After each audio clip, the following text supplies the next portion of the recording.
ဒီနိုင်ငံကြီးမှာဘာမှတိုးတက်မှုမရှိတော့ဘဲနဲ့ကောင်းခဲ့တဲ့အချိန်ကနေတကယ်လည်းအဆင့်တန်းမြောက်ကိုရီးယားနိုင်ငံလိုမျိုးဖြစ်နေတာပေါ့နော်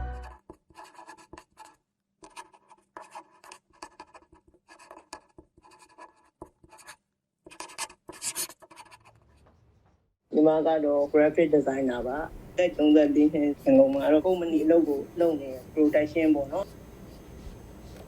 အဲ့အနေပြီးတော့ဆက်အာဏာတိန်သွားတော့ဆက်လုပ်ဖြစ်တဲ့အချိန်မှာတော့ဒီရုံးမှာကကျန်းမာရေးဝန်ကြီးဌာနတို့ပညာရေးဝန်ကြီးဌာနတို့အဲ့ဒီနဲ့ဆက်နွယ်ပြီးအလုပ်လုပ်နေရတော့စစ်ကောင်စီနဲ့မကင်းရှင်းဘူးဆိုတဲ့ဟာကိုသိပေမဲ့ငင်းဆန်လို့တော့မရဘူးပေါ့နော်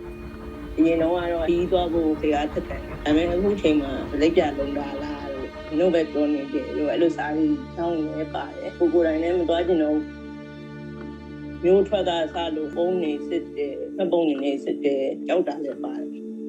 first တွေကလည်းများစိတ်ဖြေကြတယ်မရှိတော့ရတိုင်းတော့ဖြေရတော့ပေါ့အဲ့လိုမျိုးနဲ့စိတ်ကိုကြောက်အောင်နေရတဲ့အပိုင်းဖြစ်သွားပေါ့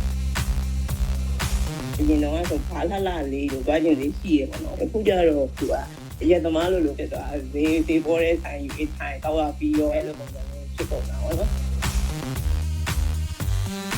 မရုံငငယ်ကလက်သွားတော့အဲ့ဆိုရင်တွန်းတွန်းတော့မှအရက်လောက်ပဲတောက်တော့ဗောနော်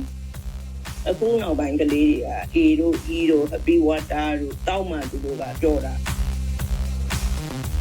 ဒီဥစ္စာရဘယ်အဝင်လဲတရုတ်ဘက်ကတရုတ်ရဲ့နေသက်ကိုစစ်ကောင်ကြီးဆောင်တယ်သူတို့ကလွတ်ပေးလိုက်ဒီလိုမူရင်းနေမှာသူတို့ပြန်ပြီးတော့မလုံးပါပြီးတော့တခြားနိုင်ငံပါလို့ရှိရင်ကနေစိမ့်မှာဖမ်းခံရမှာ